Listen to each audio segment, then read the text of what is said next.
All right, next up in our Week 4 preview is Tulane at number 13, Ole Miss, 3:30 p.m. Eastern Time on ESPN.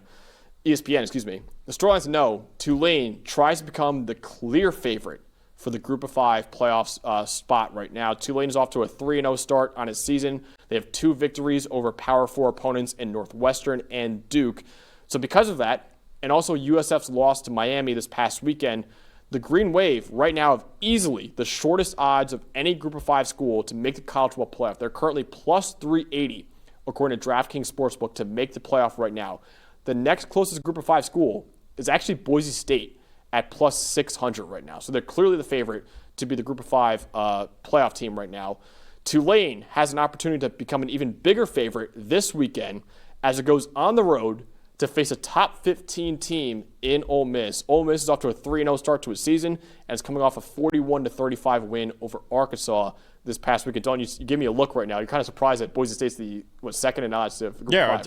Are they beaten? Are they favored over Notre Dame or something? I don't know. I was a little surprised to me too, but yeah. Is UNLV not still in the Mountain West? UNLV, I thought USF should be up there. I mean, all those teams in the American.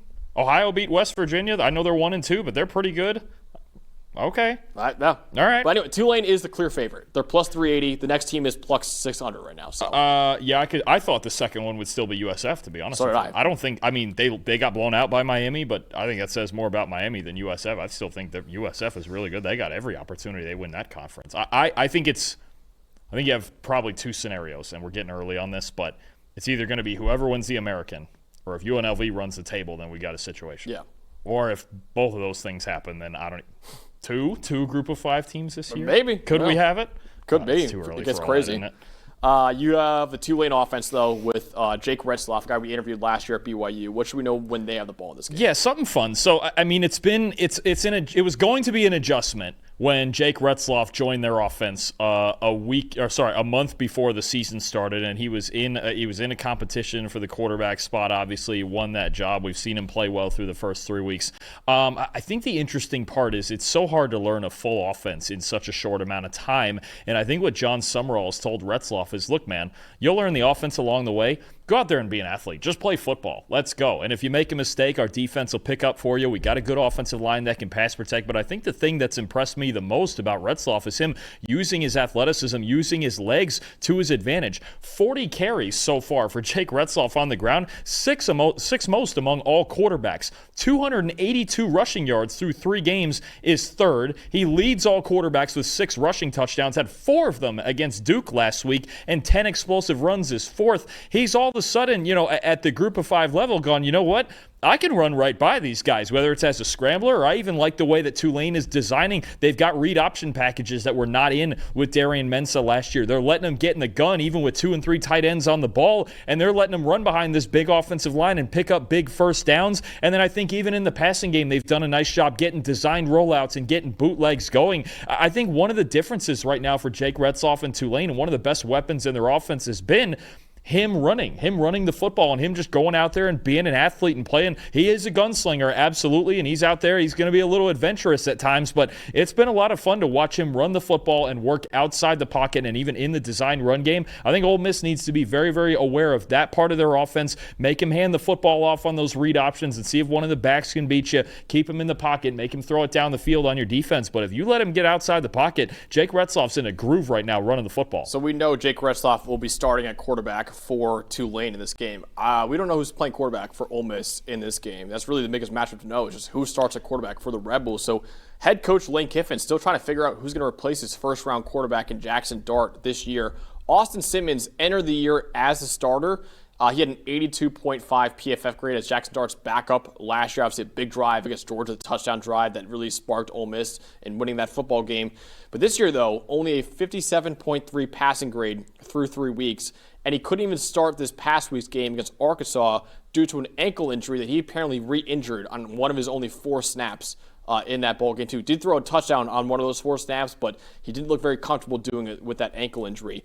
So you had Ferris State transfer, Trinidad Chambers coming in and starting, and he shined in the win for Ole Miss. 85.3 PFF grade in the win. He threw for 353 yards, and a touchdown. He also ran for 58 yards and 2 touchdowns. He was a Division II national champion at Ferris State. He had 2 big-time throws and no turnover-worthy plays in the win over Arkansas. Even if Simmons is healthy enough to play, and I don't know if he will be with that ankle injury, Lane Kiffin might still ride with the hot hand in Trinidad Chambliss, and whoever starts on Saturday will face a Tulane defense that's currently 19th in coverage grade at 88.5, but Dalton only 118th in run defense grade at 64.1.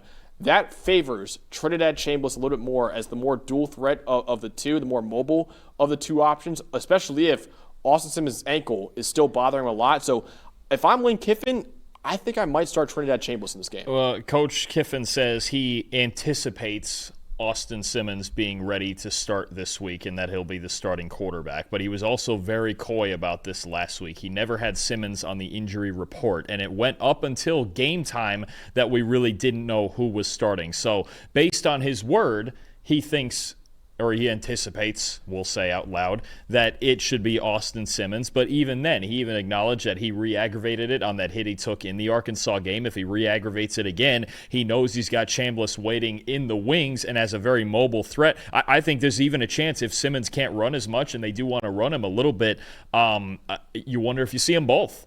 Honestly, and as well as Chambliss played last week and the athleticism that he brings to the offense, I think he's going to keep this as far as an official statement on who's starting. I think it's going to be a thing once again like it was this past week where we don't know until we see whoever takes the first snap. All right, so ultimately, will Ole Miss pull out the victory and move to 4-0 on the season, or will Tulane get a huge, huge victory as it tries to become the clear favorite for the Group of 5 playoff spot? The passing side of this is actually the more interesting part to me because Tulane's secondary is really good. They've been fantastic through 3 weeks so far. I think it's the best part of their defense. I think their secondary can keep them in this game. I just don't think that Tulane, especially in the passing game with really Amari Hayes as their best receiver and Rzzoff still trying to figure out this offense, I don't know that they're going to find quite enough points. I think if Tulane is going to win, then the quarterbacks for Ole Miss struggle and they find themselves in a low-scoring game. I think Ole Miss and that receiving core gets it done. They find enough yards, especially after the catch. If Chambliss plays either a significant amount or the entire game for any reason, the run game is an even bigger factor for Ole Miss. Kawan Lacey he's had a really good couple of games the last couple of weeks. I've got Ole Miss 27-20. I think Tulane's defense can keep them in this, and if they can run the football well, then they're going to have a shot to slow this game down and make it more of a slugfest. But also, you're getting an Ole Miss team that just saw Talon Green last week, and I still think I like Talon Green, his ceiling as a runner, a little bit better than Rzzoff. You have to be aware of Rzzoff outside the pocket, but I think Ole Miss scores enough points to get out of this thing with a win with either quarterback, 27-20. Yeah, I like Ole Miss in this game as well, 35-27. I think Kawan Lacey will be a big factor in this one against the Tulane run defense has been not great so far this year.